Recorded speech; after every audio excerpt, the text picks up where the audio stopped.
UPSC का नाम तो सबने सुना होगा और बहुत से लोग ये भी चाहते होंगे कि मैं यूपीएससी का पेपर क्रैक करूं। तो आइए हम आज डिटेल्ड में जानते हैं कि यूपीएससी का पेपर किस तरह कराया जाता है, क्या है और कैसे होता है।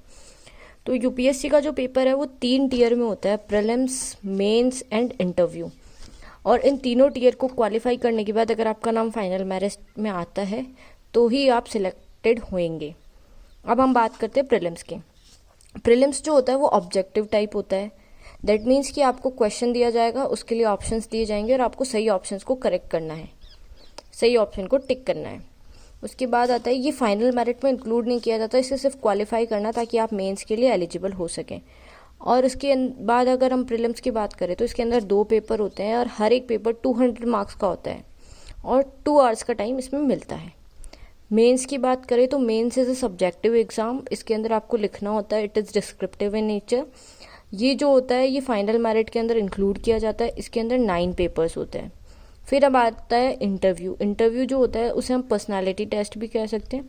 ये भी फाइनल मेरिट में इंक्लूड होता है। इसके 275 मार्क्स होते हैं और जो फाइनल मेरिट आपकी बन के आएगी वो 2025 यानी कि 2025 मार्क्स की आएगी। हम बात कर लेते हैं प्रीलिम्स के बारे में। तो प्रीलिम्स के अंदर 1/3 की नेगेटिव मार्किंग होती है as it is an objective type paper. अब जो प्रीलिम्स का पेपर 1 रहता है उसे हम कहते हैं GS1, that is general science 1। ये तभी चेक होएगा जब आप CSET यानी कि पेपर 2 को क्वालिफाई करते हैं, पेपर 2 को पास करते हैं। अब पेपर 2 क्या है? पेपर 2 CSET का पेपर होता है जिसके अंदर 80 क्वेश्चंस होते हैं और आपको 33% मार्क्स चाहिए होते हैं इसे क्वालिफाई करने के लिए। आप CSET क्वालिफाई करते हैं तो आपका GS का पेपर चेक होगा और आप अगर GS को भी क्वालिफाई कर लेते हैं तो आप मेंस के लिए एलिजिबल रहेंगे। मेंस के अंदर 2+7 9 पेपर होते हैं। ये 2+7 हम क्यों लिख रहे हैं? क्योंकि 2 पेपर होते हैं जो क्वालिफाइंग होते हैं और जो 7 पेपर होते हैं वो फाइनल मेरिट में इंक्लूड होते हैं। अब पहले हम क्वालिफाइंग पेपर्स की बात कर लेते हैं। तो जो क्वालिफाइंग पेपर होते हैं उसमें से पेपर 1 जो रहेगा उसमें आपको कोई सी भी एक इंडियन लैंग्वेज आपकी पसंद की, जो आपको पसंद हो वो इंडियन लैंग्वेज सिलेक्ट करनी है और उसका आपका एग्जाम लगेगा। और पेपर 2 जो रहेगा वो इंग्लिश का रहेगा। यहाँ पे इंग्लिश कंपलसरी होती है। ये दोनों पेपर होते हैं, इनको क्वालिफाई करना होता है। 300 मार्क्स के पेपर होते हैं और 3 घंटे का हमें टाइम मिलता है। फिर हम बात करते हैं अपने अगले पेपर की। तो जो हमारा अगले पेपर है वो 7 पेपर वो हैं जो मेरिट में काउंट होते हैं। इनमें हर पेपर में 3 घंटे का टाइम मिलता है और हर पेपर जो है 250 मार्क्स का होता है, मतलब 250 नंबर का हर एक पेपर रहेगा। अब जो हमारा पेपर 1 है वो ऐसे रहता है।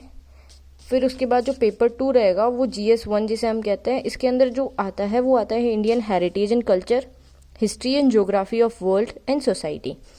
Then we comes to paper 3। Paper 3 के अंदर आएगा आपका governance, constitution, polity, social justice and international relations. Then it comes to paper 4। Paper 4 जो होता है वो GS3 का पेपर होता है। इसके अंदर आएगी technology, economic development, biodiversity, environment, security and disaster management. Then paper 5 जो GS4 का पेपर होता है ये होता है एथिक्स, इंटीग्रिटी एंड एप्टीट्यूड का। अब आप देख लीजिए कि पेपर 1 ऐसे हैं, फिर GS1, GS2, GS3, GS4 लगा के आते हैं और इन चारों में, मतलब जनरल साइंस के इन चारों पेपर में जो सिलेबस का पार्ट है वो अलग अलग सब्जेक्ट से उठाया गया है। उसके बाद जो पेपर 6 होता है वो ऑप्शनल 1 और पेपर 7 ऑप्शनल 2 होता है। ये वो सब्जेक्ट रहेंगे जो आप अपने ऑप्शनल के तौर पे चूज़ करेंगे। इसके अंदर बहुत सारे ऑप्शन हैं, शायद आपको 50 तक के ऑप्शंस मिल जाएंगे। आप उसमें से जो आपको सही लगे वो आप देख लेना।